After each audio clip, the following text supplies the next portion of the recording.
Okay. Well, we'll start with Beta. Kim's got it right. She was a character. She was one of a kind of a sister. Some of her, you know, when she was small, and I think a lot of you already know the story of how dramatic she always could be with just everything that happened to her. You know, it was like, could be very small, but, you know, it was very large to her. But, you know, my sister, brothers, I'm not sure, I know Sue knows that, you know, Jeff was quite a fighter when he was growing up. You know, because you got bit by him, probably.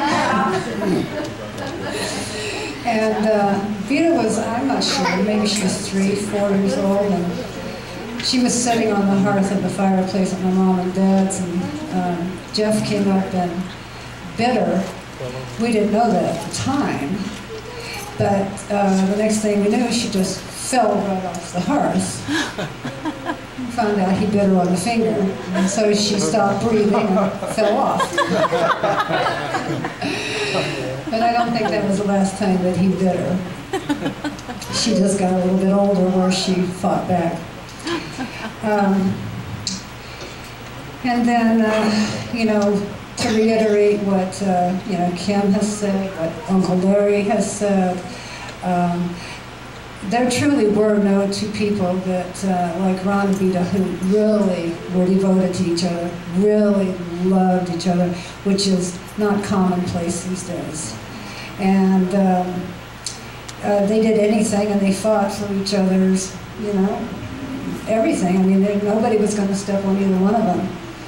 And they were always wanting to make sure that they could provide for Misty, and they wanted the very best for her, and they gave you the best that they had to give all their lives. And there was a time where Vita was living in the Sun Valley, and she was living in the trailer. And it's quite the trailer, quite the little tiny spot. Yeah. And I think Misty, her mattress was in the closet or close to it. My bedroom was as big as a handicap bathroom stall. Oh, okay. She put it in perspective. Yeah. You slept in there too? His head hit the wall, his feet hit the wall. So I know one thing that she was trying to do so that she could move out of there was make candles. And I don't know how many of these candles I bought from her. And she sold them at the little store down the road, or in that little section there where she lived, and they were lovely little candles. They didn't have a smell to them, but they were lovely. They worked if your lights went out, you know. But that was really a pride and a joy for her to try to do something to help make the family more money, because she did really care about that. And, you know, she was really at the top of her game, you know, going through high school and stuff, and very smart. You know, she was no dummy. She was very smart, you know, graduated from high school, and really thought that she would probably go on to do, you know, other things, but, you know, God had other plans for her. Instead, she got pregnant with Misty and got married to Ron. And speaking of Ron, I think, as you know, we all can attest to, that nobody really knew Ron, because Ron just was a state-of-yourself kind of guy. You know, he was cool. He would speak, you know, when spoken to.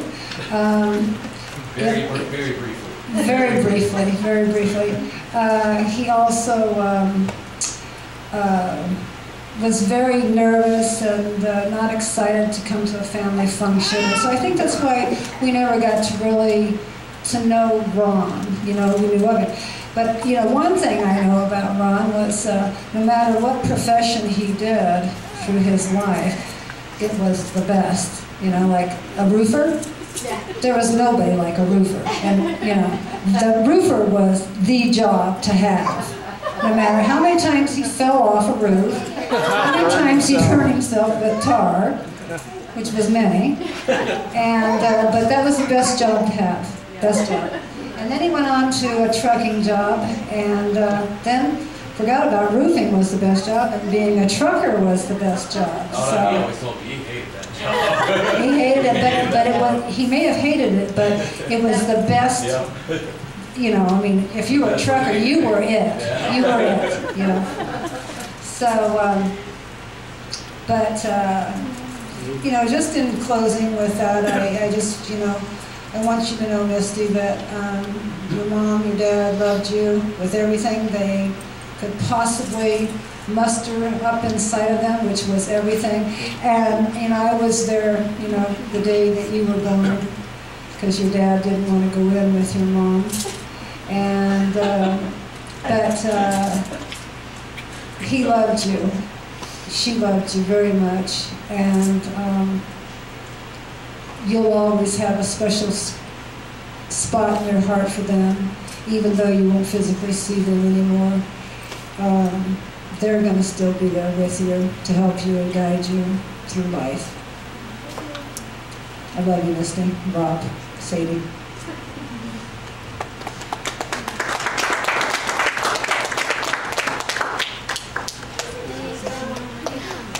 Anybody else?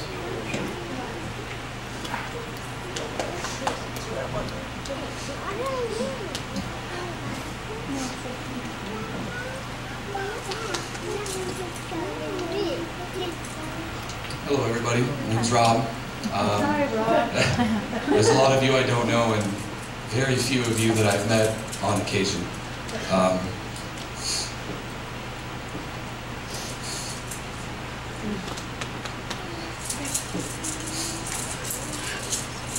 I've hidden a lot of this from Misty.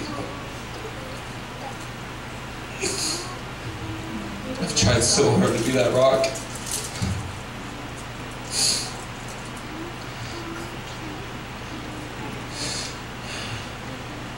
I'll never forget the first time I met Vita. That smile.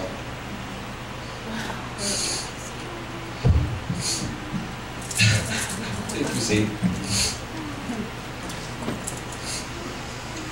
Vita's smile could stop traffic. It could light up a room. LA cannot produce enough lights to match Vita's smile.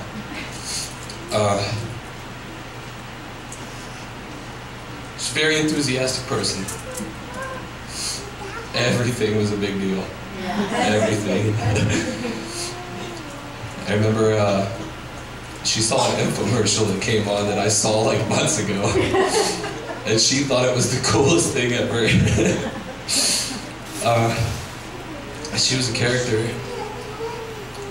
Scratchers. Couldn't say enough about Scratchers. That was definitely her thing. Y'all are right. Yeah. I used to get frustrated with her because I could never come out as on top the Scratchers as she could. I don't think I ever saw her lose on a Scratcher. Maybe one or two, but she always came out on top.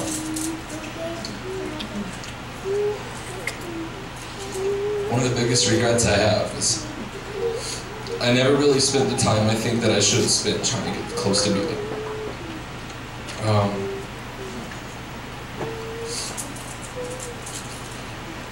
We had a lot of time together. We would just sit upstairs in our house in El Paso, and every time I went up there, it was the Game Show Network. Every time I went up there, it was game shows. She loved them. Me and Vita spent a lot of time. Every time me and Misty would have an argument, me and Vita would talk, and Vita would give me advice. She never would talk to me like, this is what you should do. This is what you should do. She always just said, well, sometimes these things happen. And she always helped me out through it. She always helped me build up the courage to go and talk to Misty and give my best apology. She would tell me, hey, why don't you go buy some flowers?